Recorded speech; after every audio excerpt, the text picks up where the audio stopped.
রাজধানীর বিভিন্ন থানায় করা হত্যা মামলায় আওয়ামী লীগ সরকারের সাবেক মন্ত্রী, এমপি ও নেতাদের গ্রেপ্তার দেখিয়ে রিমান্ডে নেওয়া হচ্ছে।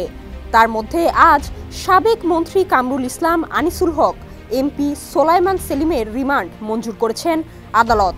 এর আগেও একাধিক মামলায় রিমান্ডে ছিলেন তারা। আজ ঢাকার মেট্রোপলিটন ম্যাজিস্ট্রেট বেলাল হোসেন রিমান্ডের এই আদেশ দেন।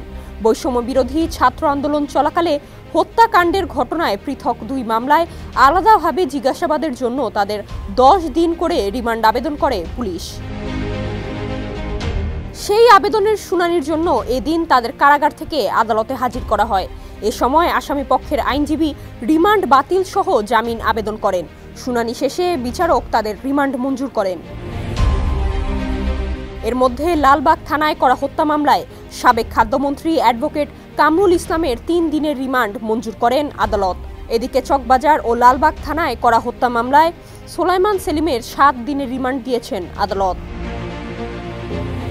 এরই মধ্যে সাবেক আইনমন্ত্রী আনিসুল হককে যাত্রাবাড়ি থানায় করা হত্যা মামলায় 3 দিনের রিমান্ড দেওয়া হয়েছে।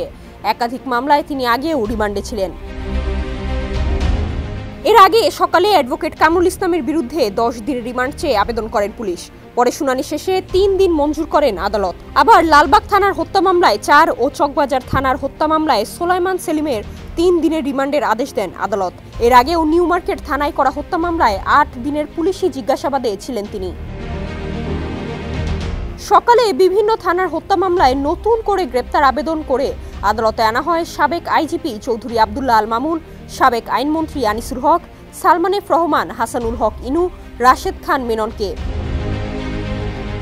ওয়ালটনের পণ্য কিনে জিতে নিতে পারেন নগদ 20 লক্ষ টাকা। Double million offer! Walton fridge কিনে পেতে পারেন 20 লক্ষ টাকা। রয়েছে কোটি কোটি টাকার নিশ্চিত উপহার।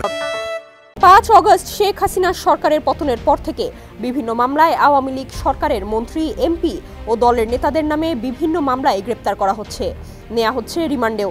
এছাড়াও আন্তর্জাতিক অপরাধ ট্রাইব্যুনালের মুখোমুখিও হতে হচ্ছে তাদের। ডেস্ক রিপোর্ট, সমকাল।